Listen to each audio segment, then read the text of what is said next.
Iran's deputy permanent representative to the UN has said that Saudi Arabia is killing more children in Yemen than Al-Qaeda, ISIS and Nusrah put together around the globe. Eshaq Al Habib made the remarks during a speech at the Third Committee of the United Nations General Assembly on Tuesday. Following his text of his speech published by IRNA, the great writer and philosopher, Leo Tolstoy, once said that an arrogant person considers himself perfect. This is the chief harm of arrogance. It interferes with a person's main task in life, becoming a better person. The same seems to be applicable to countries. Those who are so much concentrated on others that terribly fail to see violations happen in front of their own eyes.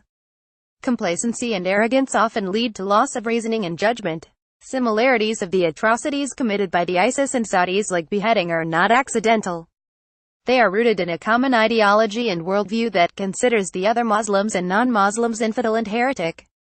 If only one reason was needed to prove how debased the Third Committee has become to consider country-specific situation, the Saudi intervention provides that.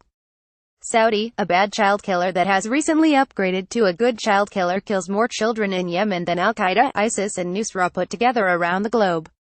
However, spending billions of dollars buying beautiful arms and Western public relation corporations cannot hide the real face of Saudi, whose money also fuels sectarianism in the Persian Gulf, Middle East and the world.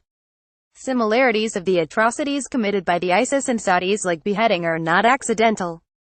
They are rooted in a common ideology and worldview that considers the other Muslims and non-Muslims infidel and heretic. If the staggering number of Yemeni kids killed by Saudi missiles made in the US and UK are not strong enough to reveal the true face of Saudis, if thousands of Syrian kids who were murdered by the terrorists funded, dispatched and ideologically nurtured by Saudis are not enough to expose their hypocrisy on human rights, if the systemic violation of human rights of minorities inside Saudi is not sufficient enough to alarm the world, if the silent genocide happened in Saudi eastern city of Awamiya is not strong enough, if the ruthless silencing of all dissidents who dare to criticize the unelected royal family is not worrying Saudi allies, if the official slavery of hundreds of thousands of women and girls, migrant workers inside Saudi, and their abject living conditions do not speak of the horrible nature of Saudi system, and if the number of Saudi members of Al-Qaeda, ISIS, Nusrah Front and other terrorist organizations around the globe are not reflecting the destructive mindset of Saudis, then something is going seriously wrong, and then the world should await for even worse human rights violations and even more serious atrocities. Saudi Arabia needs to be stopped of abusing and ridiculing international fora.